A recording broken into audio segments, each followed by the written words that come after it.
Praise God. Hallelujah. Kumusta po tayong lahat? Wow, hallelujah. Bigyan nyo nga magandang smile ang iyong katabi. Sabi mo sa kanya, mahal na mahal ka ng Diyos. At mahal na mahal din kita. Parang hindi masyadong totoo yung mahal na mahal din kita. Mas malakas lang yung mahal na... Sige nga, with sincerity, eye to eye, kaliwat kanan, lingunin ninyo, sabihin mo sa kanya, mahal na mahal ka ng Diyos at mahal na mahal din kita. Mahal na mahal ka ng Diyos at mahal na mahal kita. Okay? Yan, hallelujah. Yan lamang po ang dahilan kaya nagkaroon ng saysay ang ating existence. Yung natuto tayong magmahal at natuto tayong maipadama yung pagmamahal na yan. Nagkaroon po ng meaning yung ating existence. Maging yung ating Christian life. Pakisabi nga po, Christian life. Christian life. Yan. Yung ating Christian life po, nagkaroon siya ng meaning, nagkaroon ng kabuluhan, nung tayo po'y nagsimula at maintindihan natin na kailangan palang nagmamahal tayo. Ano ho? Sapagkat wala pong saysay ang maraming bagay na ating natutunan. Walang saysay ang maraming panahon na ating ginugol. Walang saysay ang marami nating tinatanggap mula sa Diyos kung nakalimutan natin ang isa sa pinaka-importanting bagay sa Christianity, yung love. Amen po? Kaya i-practice nating magmahal. Diyan natin makakalimutan yung mga hinanakit, hindi pagpapatawad, pagtatanim ng galit. Mabubura lahat yan eh. Ano ho? Kapag na-practice natin na isagawa na ikapamuhay ang love. Sabi ng 1 Corinthians, daanan natin sandali yung 1 Corinthians chapter 13, beginning verse 1. If I speak in the tongues of men or of angels, but do not have love, I am only a resounding gong or a clanging cymbals. Ano ho? Marami pa po yan. Mamaya isa-isahin natin yan. Kung tayo po ay nag-i-speak in tongues of men or of angels, of men, yung napakahusay mo magsalita. Ano? Sa lahat ng lingwahe ng makataong lingwahe, napakahusay mo mag-deliver ng mga messages, etc. Or of angels, yung mga makalangit na salita, nag-i-speak in tongues tayo. Pero kung wala kang love, para ka lang maingay na batingaw na umalingaw-ngawang sabi roon. Yung ating mga hinaing, alam ko po, marami tayong mga panalangin sa ating Panginoon. Naririnig po ng Diyos yan. God remembers, God records, God rewards. No? Naalala ng Diyos. Minsan nga yung ating prayer, nakalimutan na natin eh. Pero yung ating prayer, hindi kinalimutan ng Diyos yun. No? Pag tumugon ang Diyos, pinag-pray ko nga pala ito once upon a time. Hindi po ba? May mga ganun tayong mga karanasan. God remembers, God records. Inire-record ng Panginoon ang lahat po ng ating mga ginagawa sa Diyos. Akala lang natin na wala ng saysay ang lahat ng ating ginagawa. Hindi po. God remembers. Tandaan po natin lahat. Kahit yung maliit na bagay lang na ginawa mo sa Panginoon, God remembers, God records, God rewards. Kung mayroon man siyang kinakalimutan, kung lagi tayong inaalala ng Diyos sa kanyang pagmamahal sa atin, yung Hebrew chapter 8 verse 12, mayroon siyang kinakalimutan sa iyo, maliban doon sa mga bagay na inaalala niya sa iyo. May kinakalimutan pala si Lord sa akin. Nakala ko naalala niya ako. Tingnan niyo po yung Hebrews chapter 8 verse 12. And will remember their sins no more. Palakpakan natin ang Panginoon. Hallelujah. Thank you, Jesus. Kinakalimutan ko na ang kanilang mga kasalanan. Kung naging makalimutin man siya, ang kinakalimutan niya sa iyo, ang iyong mga kasalanan. Bunga yon ng kanyang passionate love for you. Yung kanyang pagmamahal sa iyo na marubdob. Kaya po, ikaw na lumapit sa Panginoon, ito po yung ating pagpunta sa church, isa itong expression ng pagmamahal natin sa Diyos. At God remembers, huwag niyong kakalimutan yan. God records. Nag-check si Lord ng attendance eh. God records, God remembers, and God rewards. God remembers. Hindi niya po nakakalimutan ang lahat ng ating mga pagpapagal. Kahit nakalimutan na natin, kahit binaliwala na natin, kahit maliit lang na bagay ang tingin natin sa ating mga ginawa, God remembers. Kung mayroon man siyang kinakalimutan, ang sabi nga roon, I will remember your sins no more. Di ba't napakabuti ng Panginoon? Minsan nga tayo, naglaladge pa siya sa ating isip, di ba? Yung naghuhunt pa siya, yung ating mga kalokohan, kasalanan ginawa. Pero sa isang mapagmahal na Diyos at sa isang wagas, tunay na pagsisisi, nangyayari po, I will remember your sins no more. Romans 8 verse 1. And there is therefore now no condemnation for those who are in Christ. Romans 8:1. Ano ho? Wala na pong condemnation sa lahat po ng nakay Kristo na. No condemnation. Wala na pong dahilan para makapagdiretso tayo. Para maipagpatuloy natin yung buhay, para ma-enjoy natin ang buhay. No condemnation. Kasi po kung babakbakan natin ng condemnation yung buhay natin sa dami ng ating kasalanan simula ng maliit pa, walang katapusan yan. Hindi mo na ma-enjoy ang life. Hindi mo na mararanasan yung gift of life. Yung life na gift to be enjoyed. Yan po ang dahilan kaya ang Panginoong Jesus ay namatay sa cross. Para tayong lahat tubusin sa ating mga kasalanan. Pag tinubos po, fully paid na po yun. Walang outstanding balance. Walang outstanding balance sa ating mga kasalanan. Zero balance po yun. Tinubos eh. Ano ho? Para tayong lahat ay magkaroon ng kapayapaan at kapahingahan. Amen? Tayong mga imperfect person ay tinubos ng isang perfect God. Palakpakan natin sandali ang Diyos. Hallelujah. Di ba't napakabuti ang Diyos? Marapat lamang po na suklian natin siya ng tunay na pagmamahal. Tunay po na pagmamahal. Yung atin pong message ngayong month na ito, yung tema natin, Revival, a call for passionate love. Revive. Kasi aandap-andap na. Revive kasi naghihingalo na yung kalagayan ng ating puso na hindi na tayo marunong magmahal. Nagiging selfish na tayo madalas. Pag selfish ka po, hindi yun love. Sabi ng 1 Corinthians. No? Hindi siya self-seeking. Nakalimutan na nating magmahal. Ang ating mga ginagawa, ang ating mga palatuntunan sa buhay, yung mga bagay na kung wala tayong pakinabang, hindi tayo papatol. Nakalimutan natin yung love. It is not self-seeking. No? So, kailangan po nating ma-revive. Dahil ang sabi ng 1 Corinthians, sa atin po mga buhay, atin yung word kanina, 1 Corinthians 13 verse 1. Ang haba nito, hanggang verse 8 ito. Tingnan natin yung verse na to. Napakaganda. Gusto kong ito yung gawin natin springboard. Ano ho? Para makarelate tayo kung gaano po ka-importante ang tayo pong lahat ay nabubuhay sa pagmamahal. Nabubuhay sa pagmamahal. Yung love mismo, yun ang essence ng ating Panginoon eh. Isa sa description ng ating Panginoon, God is love. Imagine kung tayo po'y nabubuhay ng may pag-ibig, punong-puno ka ng presence ng Panginoon sa iyong puso.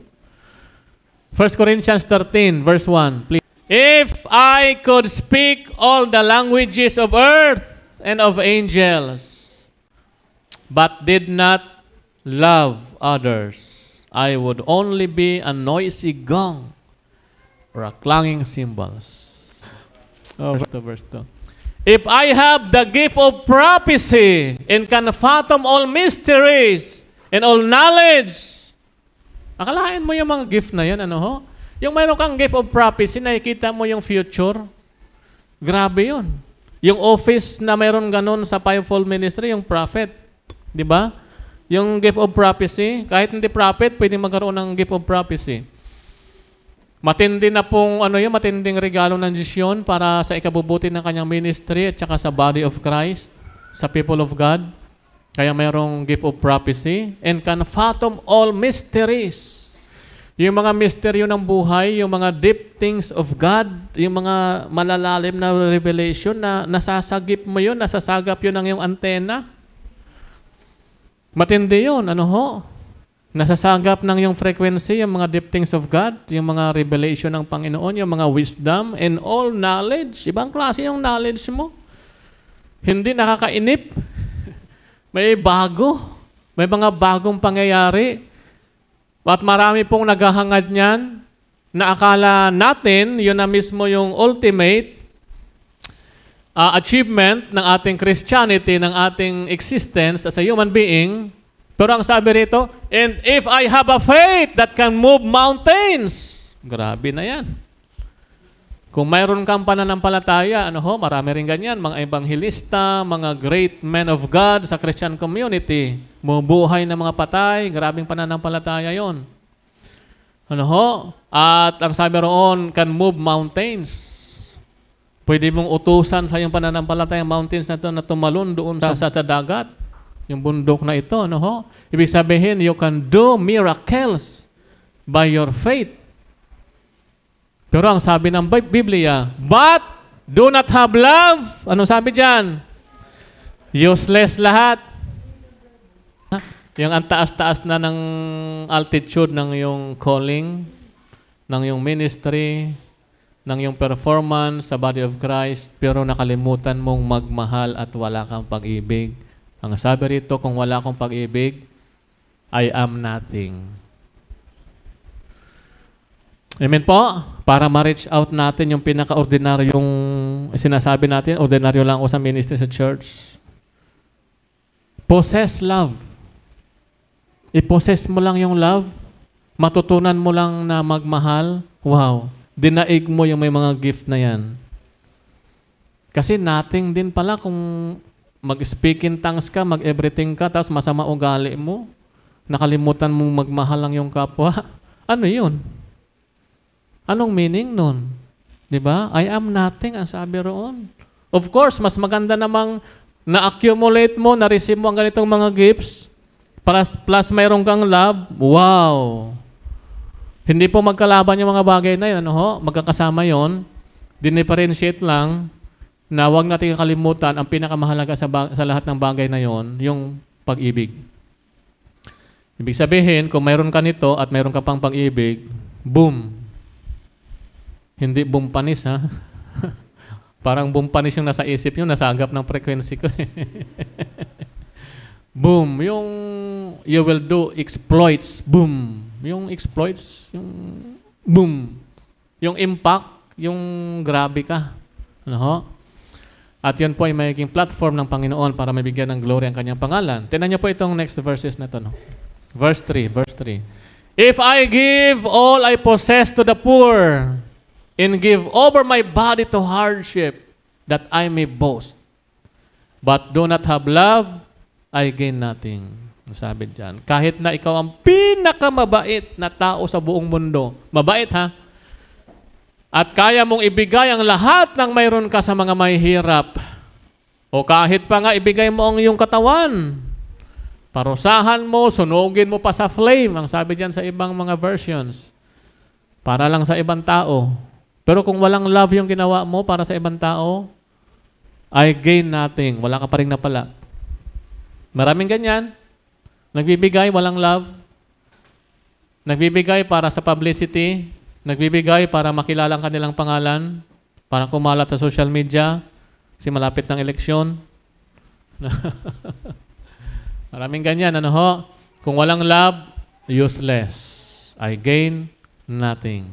Okay po? So, tinuturo sa atin ng Panginoon dito, i-attach natin lagi yung love sa lahat ng ating ginagawa. Hindi rin po masama yan, Magkakasama yan, na dapat naka-attach lang lagi yung love. Pag nagbigay tayo, pag tumulong tayo sa ating kapwa.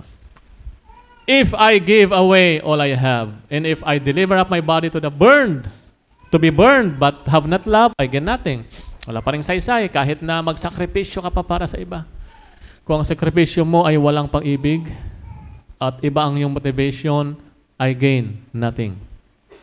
Next verse po, pakisabi dyan, pakilagay dyan. Love is patient. Yan po yung love.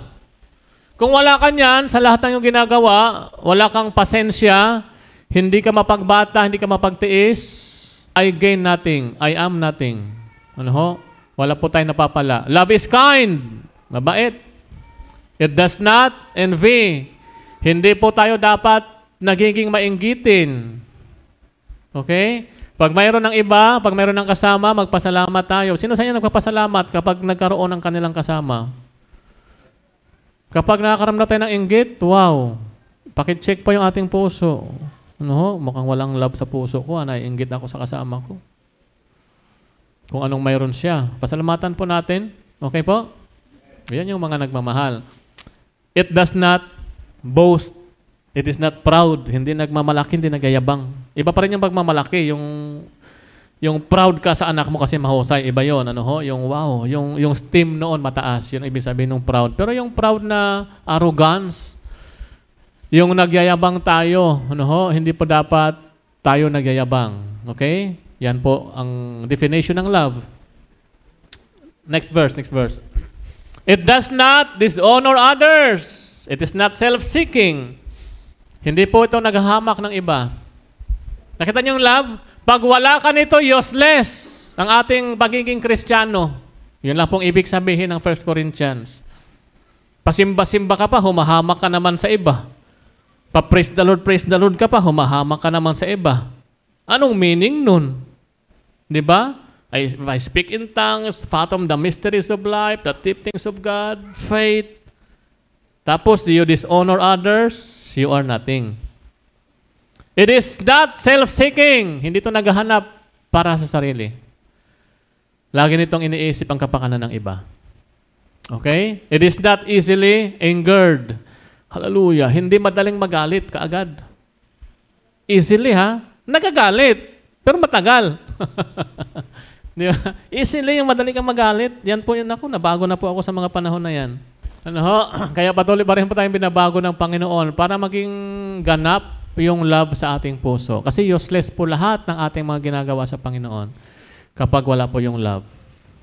Ano pa yung definition ng love? It keeps no... Pakibasa nga po. Okay. It keeps no record of wrongs. Yun po yung pag-ibig. Hindi ka na nagre-record ng wrong. Nakita mo si Lord pa nag-record, yung tama mo lang yung nare-record niya? Yung ginawa mo lang paglilingkod. Yung wrong mong ginawa, kes, hindi ko, nakalimutan niya na yun. Amen po? Tayo po na nilikha na kawangis ng Panginoon. Minsan nasira lang tayo ng sanlibutan. Kailangan nating ma-revive, maibalik, ma-restore yung imahe na kawangis ng Diyos. Ano ho? Kawangis sa kanyang karakter, sa kanyang ugali, sa kanyang pamumuhay. Ang Diyos na hindi na po nagre-record ng wrong. Kailangan mailabas yun sa atin. Nasa sa atin yun eh. Nilikha tayong kawangis ng ating Panginoon. Dapat lumitaw yung attribute na yun sa atin. Lahat po na may mga kasalanan sa atin at raso, naalala niyo pa ba yung kanilang kasalanan? Wala na po. Tinapon na natin sa malalim na karagatan yun. Yun din ang ginawa ng Panginoon eh. Di ba? Naalala niyo sa New Testament, yung servant na may kasalanan sa kanyang master, may utang. Sabi niya, Master, hindi ko na po kayang bayaran yung aking utang. Ipakulong niyo na lang po ako. Ibenta niyo ko ang aking mga anak. Tsaka mga pamilya ko. Sa'yo na, gawin mo ng alipin. No. Kinakancel ko lang yung utang. Lahat po, yes. Hindi na po makukulong, yes. Fully paid ka na. Thank you po. Grabe yung kanyang tuwa. Ngayon, nung siya'y umalis, nasalubong niya yung kapwa niya servant na may utang sa kanya. Siningil niya at sinakal. Magbayad ka na, magbayad ka na. Pag hindi ka nagbayad, ipapakulong kita. Kukunin ko yung pamilya mo, gawin kong alipin. Kita mo, sa kanya, wala lang sa kanya, mas malaking utang niya, kinancel. Nung siya yung humarap doon, at nasalubong niya yung may utang sa kanya, siningil niya, sinakal niya pa. Ano ho? At ipinilit, kung hindi makabayad, ipapakulong. At kukunin collateral ang kanyang pamilya, gagawing alipin. Nalaman to ng master. May nagsumbong sa master, Master, yung pinatawad nyo, naku, nasalubong niya may utang sa kanya. No, anong ginawa? Naku po, pre-measure po, sinakal pa. At ipapakulong kasi walang pambayad. Sabi niya, yun ang ginawa ko sa kanya kanina. Tawagin mo nga yun. Tinatawag po yung servant. Nung tinawag po yung servant, sabi niya, anong ginawa mo? Di ba yun din ang pakiusap mo sa akin, yung pakiusap niya sa'yo, napatawarin ka at dahil hindi ka makakabayad, bigyan ka ng chance. Bakit mo siya ginipit? Dahil sa iyong ginawa, may utang ka na uli. Ipapakulong kita ngayon, kukunin kong collateral ng pamilya mo. Nakita niyo po? So, kung ano pong ginawa natin sa ating kapwa, yun pong gagawin sa atin ng langit. Sowing and reaping. Bayad ka na eh. Diba? Sino ka? Tayo po na pinatawad ng ating Panginoon. Fully paid po, cancel po yung ating kasalanan. I will remember your sins no more. Ito lang naman pinapagawa sa atin ng Panginoon eh. Mabuhay tayo ng may pag-ibig. Ano yung pag-ibig? It keeps no record of wrong. Yun lang din yun. Hindi masyadong kailangang memorizing para maisagawa natin ng tama at madali. Sino tayo para hindi magpatawad sa mga nagkasala sa atin? Tayo nga, katakot-takot din ng kasalanan, pero pinatawad tayo ng ating Master. Same thing, no? Ang ating gawin. It keeps no record of wrongs. Hindi sa atin uso yung sinasabi ng mundo, ikaw, tinatantusan kita, ha? Alam mo yung tantos, yung sa bingo? Sa litrang B, alam niya ng mga ano eh. Ikaw, tinatantusan kita, isa namumuro ka na. Naririnig niyo yun?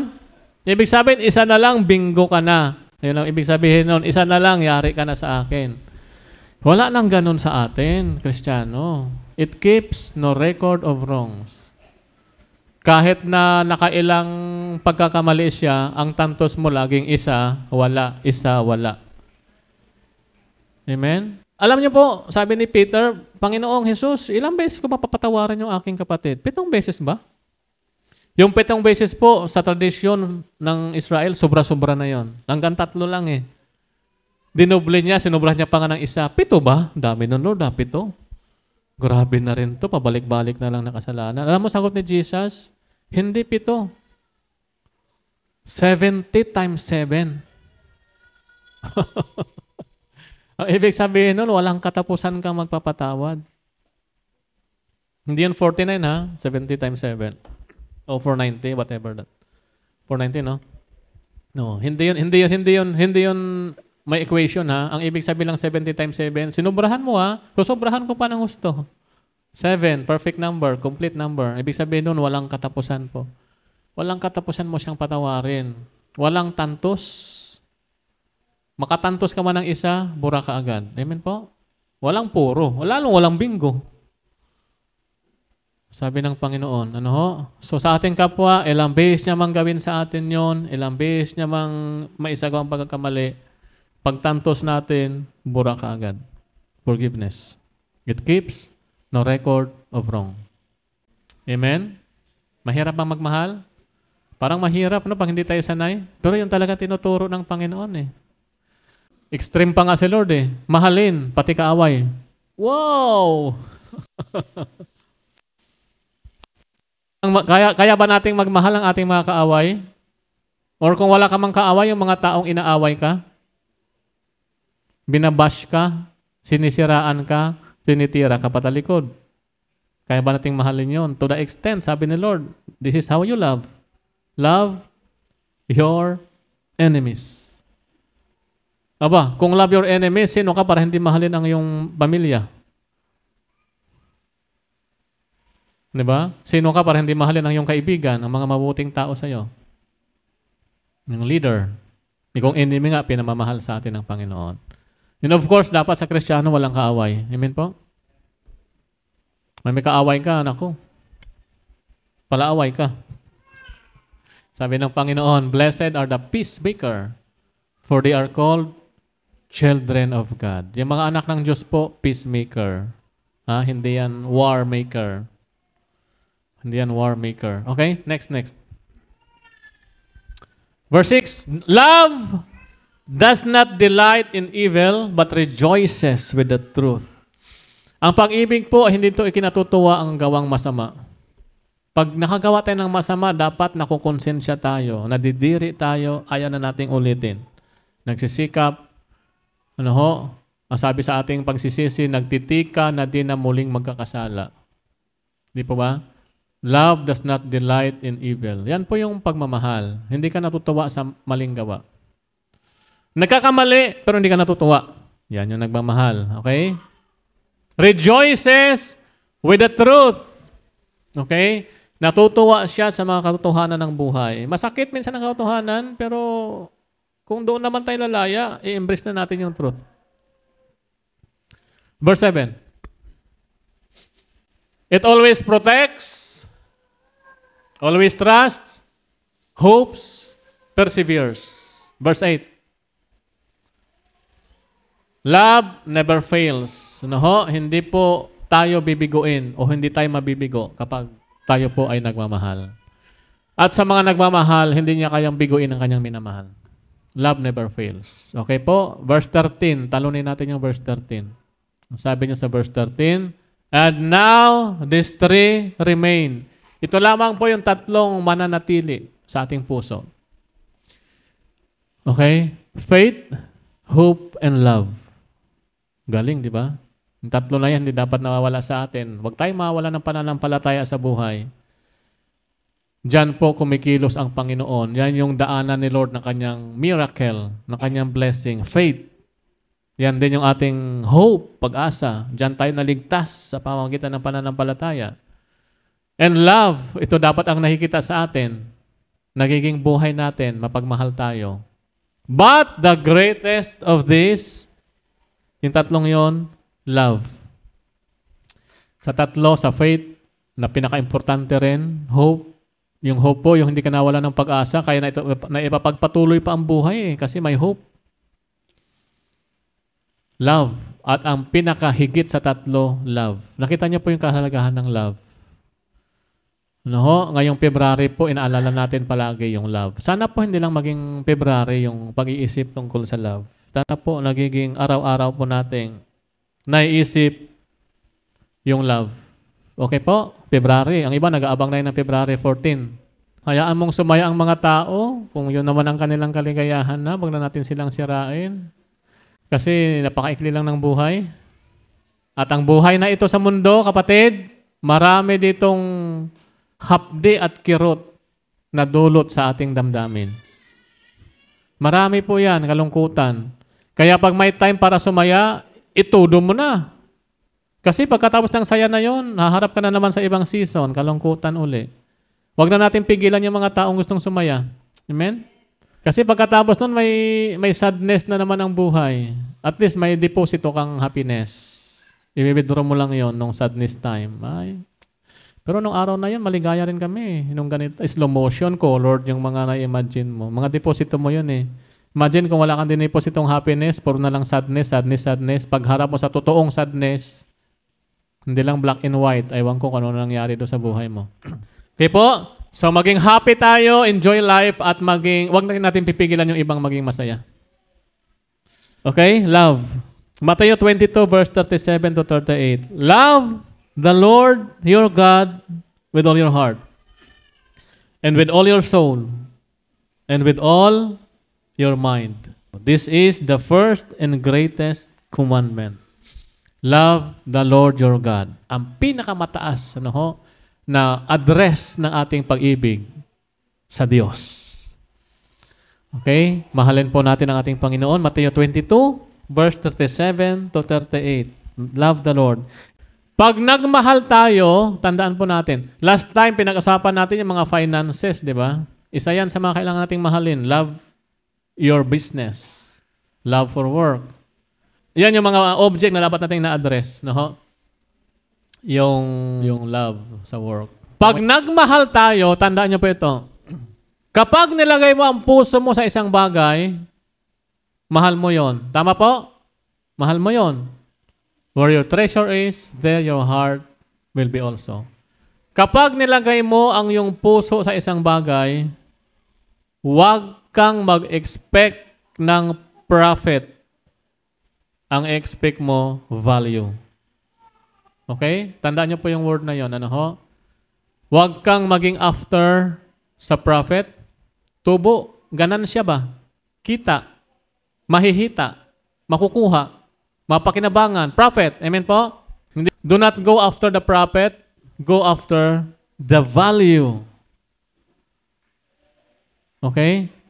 So, value before profit. Yung value po yung kahalagahan bago po yung ganansya, yung kita. Kahit sa business. Sige, unahin natin to. When you love, look after the value, not the profit. Okay po? Number 1 po, sa passionate love na ating pong pinag-aaralan. Passionate love for work. Yan po ang mga dapat po pinupuntahan ng ating passionate love. Sino po sa inyo ang totoo at tunay na nagmamahal sa inyong mga trabaho? No? Passionate love for work. Passionate. Pag sinabing passionate, meron kang intense. Pag passionate, yung marubdob, maalab, hindi papipigil, yung ibig sabihin ng passionate. Love for work. Yun po ang unang-una natin. Ano ho? Pag mahal natin ang Diyos na ating pinag-uusapang love the Lord your God, mahalin mo ang mga binigay ng Diyos sa iyo. At ang trabaho po ay binigay ng Diyos sa iyo. Bakit ba inis na inis tayo sa ating mga trabaho? Naku, lunis na naman. Parang yung trabaho mo, binigay ng demonyo. Parang hit na hit ka sa, ay salamat, Bernis na. Ano yun? Tapos masaya ka lang, ay, 15:30 na. Di ba? Paki-check pa yung ating attitude sa ating trabaho. Meron ba diyang love, patient, perseverance? Love, patient, hallelujah.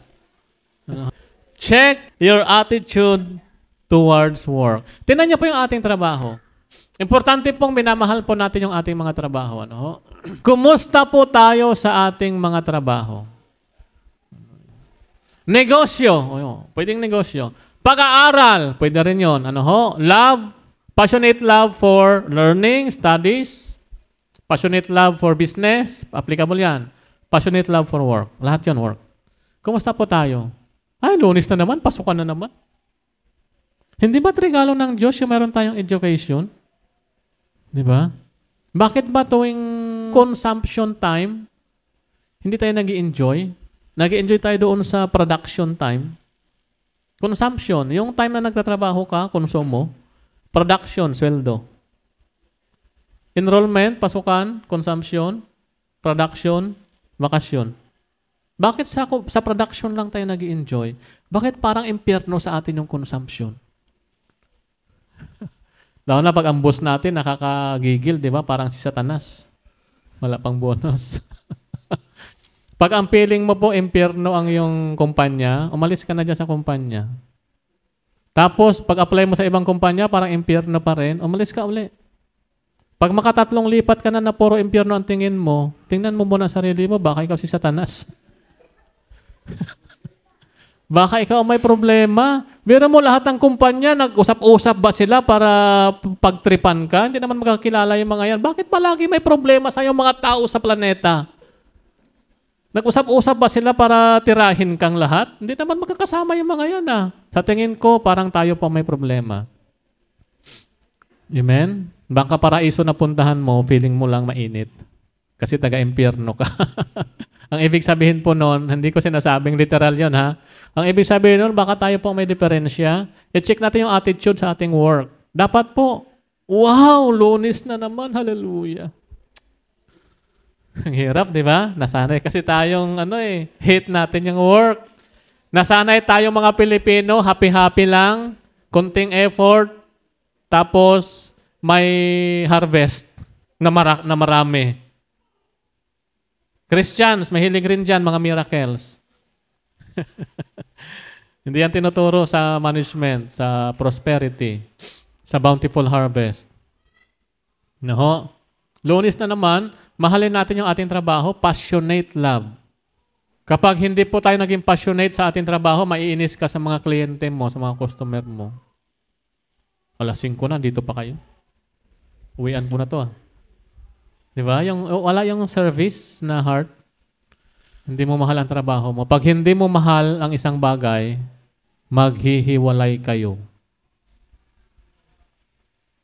Either mag-resign ka or tanggalin ka. Hindi ka na nagpe-perform ng maayos eh.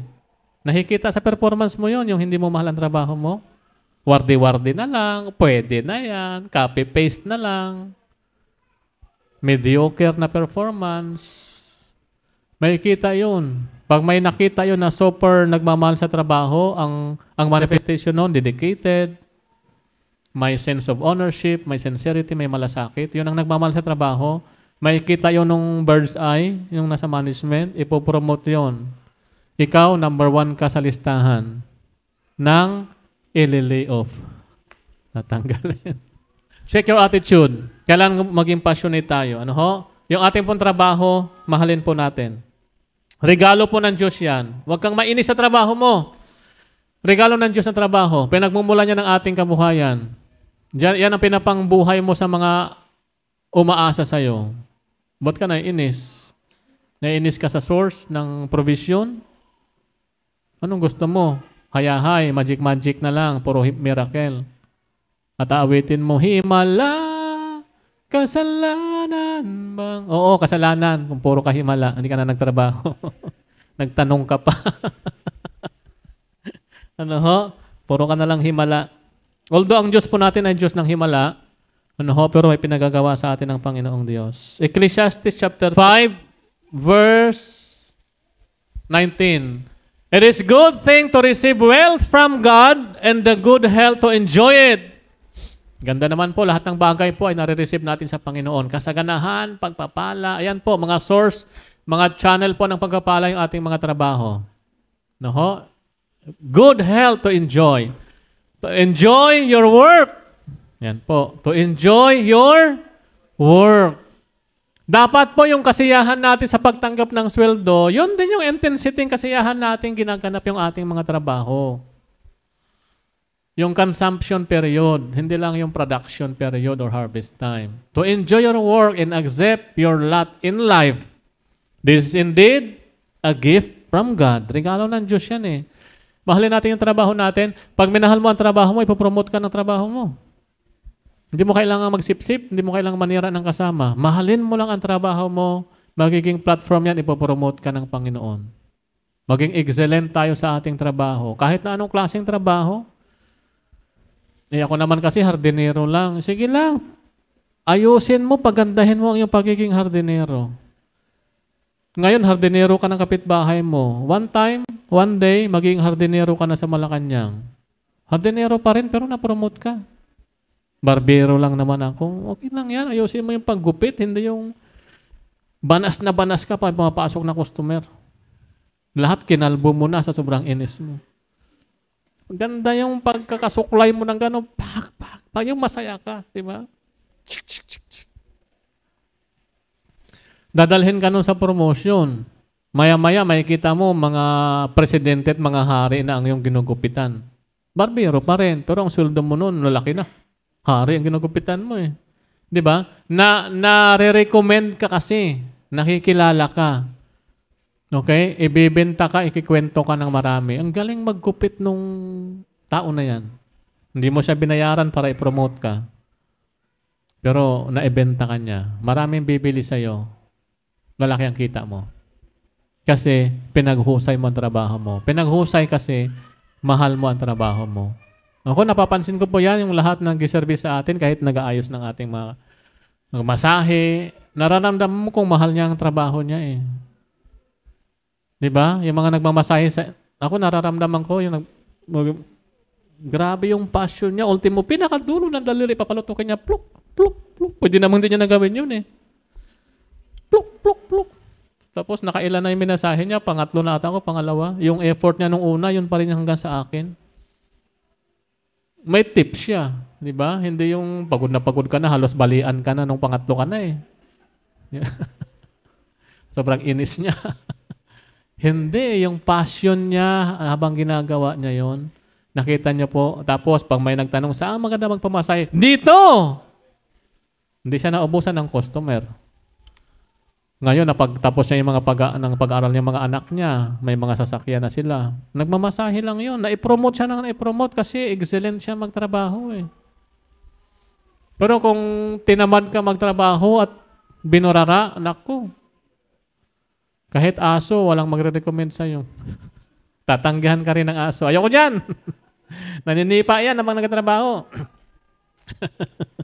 Okay? Colossians 3:23, kasi 4 lang itong ginawa ko. Passionate love for work, passionate love for others, passionate love for oneself, tsaka passionate love for God. Ngayon, naka number 1 pa lang tayo. okay lang naman. Next week na lang. Whatever you do, work at it with all your heart. Yan yung mga nagtatrabaho. Hindi yung basta mo na lang diniligan yung halaman. Pagandahin mo rin yung dilig. Gusto mo, kausapin mo pa yung mga bulaklak. Kumusta kayo dyan, pare? Grabe, ah. 1 taon ko na rin kayo napabayaan. Tuyong-tuyo eh. Semento na halos yung tinaniman nila. Siguro nakataas yung kilay na, ay salamat, napansin mo rin kami. Puro kasi chismis araw-araw. Ano ho? Kausapin nyo rin yung mga bulaklak. Whatever you do, work at it with all your heart. Lahat po ng ating ginagawa, pati yung mga nagluluto, yung mga cook, maski ano trabaho natin, ipopromote tayo ng Panginoon. Pagandahin. Naluluto ko lang naman, tuyo. Ayusin mo yung pagkakabalandra ng mga tuyo. Ilagay sa platitong, wow, nakaganon lahat yung tuyo. Mga 7 tuyo, nakaharap ng paganon, paikot. Tapos may kamatis sa gitna, lagyan mo dekorasyon yung kamatis. Serve. Wow. Ang sarap kaya nung kain na yon kaysa yung ginanyan mo lang lahat ng tuyo, tapos kamatis, rinunot na kamatis. So, pare, dudurugin mo rin lang sa... Hindi. Ang ganda ng presentation. Yun yung mga, whatever you do, work it with all your heart. Nilagay mo yung puso mo doon. Ang ibang klase yung kain ng kamatis na ganon, tapos may gitnang kamatis, tuyo. Iba yun, di ba? Ang sarap nun. Wow, bukas uli, kamatis, tuyo. Di po ba? Hallelujah. Pansinin niyo po yung luto na may pag-ibig, masarap ang lasa. Kahit kulang sa ingredients. Pero yung inutusan mo na masamang loob, ako na naman lagi magaluto. Tingnan mo yung epekto nung niluto niya. Kahit nilagang ano lang yon, itlog, ang papait. Paano? Sinunog niya. Kaya nalimutan niya pa may sinalang siya. Di popcorn na yon, na itlog. Why? Ano sekreto? Gawin mo ng buong puso as working for the Lord, not for human masters. Yun pala ang sekreto. Lahat ng ating ginagawa, ito rin natin to, Panginoon, para sa'yo ito. Report sa school, Lord, para sa ito, Panginoon. Hindi to para kay, ay nako, aming principal na hindi naintindihan. Pero sige lang, love your work. Gawin mo na lang yun para sa iyong pamilya. Kasi magiging kalaban mo dyan, hindi si boss. Kalaban mo dyan yung kinabukasan ng pamilya mo. Sino bang talo? Sabi ng Bible, huwag kang magtatangka na banggain yung nasa authority para kang sumipa sa matulis na bagay. Huwag kang magtatangka. At huwag kang magbubulong-bulong sa likod ng iyong king. Kasi yung maliit na pipit daw, pwede mag-report. Diba? Hayaan mo na lang siya, wag nyo na Hoy, alam mo ba yan si boss? Grabe yan, no? One day, itutumba ka nung kausap mo pa naghanap ng promotion yan. Hindi ka sigurado doon. Di po ba? Wag na, sarilinin mo na lang. Lord, ipag-pray ko, Panginoon, ng aking boss. Sunod na lang pag-usapan yung love for others. Kasama dyan si boss, no? Yung work mo na. As working for the Lord. I-bless tayo ng Panginoon kahit sa ating mga business. Ano ho? Tapusin na natin to sa work muna tayo, number 1. 4 to. Sakto, 1 buwan. Okay po. Maski sa ating business po, sa ating mga negosyo, sa ating mga trabaho, mahalin natin yung ating mga negosyo. Pag mahal mo ang negosyo mo, hindi ka papayag na maubos ang kapital mo. Mahal mo eh. Hindi yung mahal mo, inubos mo na lahat doon, pang konsumo, pang gastos, pang bayad sa utang, pang abroad, pang picnic. Patay na, payatot na yung kapital mo sa negosyo. Hindi yung nagmamahal. Ang nagmamahal po, nagbibigay. Ibig sabihin, inaalagaan mo ang iyong puhunan at dinadagdagan pa nga. Tapos, yung operation ng iyong business, yung meron kang masaya. Kahit may mga kliyente ka, customer na nakainis, masaya mo lang siyang ginagawa. Yun yung love. I-practice natin yung love. Love for work. Mapagpasensya, hindi na nagtatanim ng mga sama ng loob, no record of wrongs. Balikan nyo lang yung 1 Corinthians kanina. Ito pala yung love. Ipapractice ko to sa akin trabaho. Perseveres, nagtsatsaga. Yun yung love nagtsatsaga, di ba? Nagtitiwala. May tiwala ako kay boss kahit na lumalabas yung kanyang pangil pag nagagalit. Kasi kaya siya nakarating doon. Somehow, may na-achieve siya, kaya siya doon. Tiwala ka sa karanasan ng iba. Hindi man sa kanyang ugali, sa kanyang wisdom, sa kanyang kapasidad. Yung ating mga boss, magagalingan yung mga boss natin. Naiinis lang tayo kasi hindi tumutugma yung ating frequency sa frequency nila. Pero mahalin natin yung ating mga boss. As working for the Lord, sabi ng Panginoon. As working for the Lord. Okay po, tumayo po tayo. Hingin natin sa Panginoon ang kanyang pagpapala sa ating mga trabaho, sa ating mga negosyo, at maranasan po natin yung financial breakthrough. Financial breakthrough, ano ang sekreto? Mahalin po natin yung ating mga trabaho. Mahalin natin yung ating mga trabaho. Yung mga tatamad-tamad sa trabaho, magbagong buhay na po tayo. Hanggat nasa kamay mo pa ang trabaho na yan. Ulitin ko po muli, anumang bagay na hindi mo minahal, maghihiwalay kayo. Kahit naman sa relasyon, di ba? At anumang bagay po, whatever you fail to manage, you will lose. Mawawala sa iyo yung mga bagay na hindi mo na ma-manage. Sekreto po ng good management, love. Kasi matitiis mo lahat, madidisiplina mo lahat, maayos mo lahat, mahaharap mo lahat, mapagtsatsagaan mo lahat. Bukas, Lunes na naman. Sana po yung ating attitude towards work nagbago. Thank you, Lord. Lunes, may trabaho pa rin ako. Yung iba nga walang trabaho tapos ginugutom. Hindi ba dapat nating pasalamatan sa Panginoon, may trabaho na naman tayo. Balikan natin yung time na in-interview tayo. Sabi ng boss, willing ka bang magbigay ng extra time, extra effort? Yes, boss!